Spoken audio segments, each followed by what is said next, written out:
Hi welcome to my channel Padma Ravinder. ఈరోజు నేను Telangana special సర్వపిండి చేస్తున్నాను. ఉల్లాకులు, కరివేపాకు, ఆవాలు, జీలకర్ర, ఎల్లిగడ్డ దంచి పెట్టుకున్నాను. అల్లం వెల్లుల్లి, ఉల్లిపాయలు ముందుగా తరిగి పెట్టేసుకున్నాను. శనగపప్పు, పల్లీలు రెండుగా విడదీసి పొట్టు లేకుండా, పచ్చిమిర్చి ఇవన్నీ రెడీ పెట్టేసుకొని మనము పిండిని జల్లెడ పట్టుకోవాలి. జల్లెడ పట్టుకున్న తర్వాత ఉప్పు వేసుకోవాలి, ఉల్లిపాయలు వేసేసుకోవాలి, కొత్తిమీర, దంచి పెట్టుకున్న అల్లం వెల్లుల్లి పేస్టు, దాని తర్వాత పచ్చిమిర్చి వేసేసుకోవాలి. పచ్చిమిర్చి తర్వాత పల్లీలు వేసేసుకొని శనగపప్పు వేసుకోవాలి. ఇవన్నీ పిండిలో మంచిగా కలిసిపోయేటట్లు కలిపేసుకోవాలి.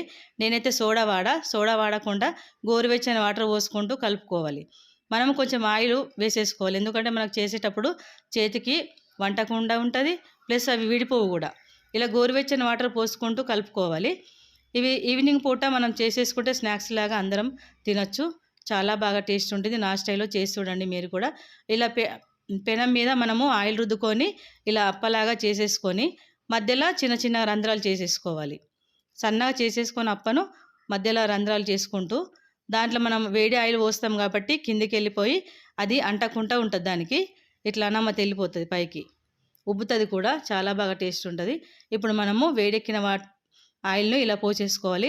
అప్పుడు మనకు అప్ప పైకి తేలుతుంది, అంటుకోకుండా ఉంటుంది కాబట్టి. ఇలా మీరు కూడా ఇలా చేసి చూడండి. నా ఛానల్ని సబ్స్క్రైబ్ చేసుకోండి. ఇలాంటి పిండి వంటలు మరిన్ని రావాలంటే లైక్ చేయండి, షేర్ చేయండి. వావ్, చాలా చాలా సూపర్ అయింది, టేస్టీగా కూడా ఉన్నాయి. ఓకేనా, బాయ్.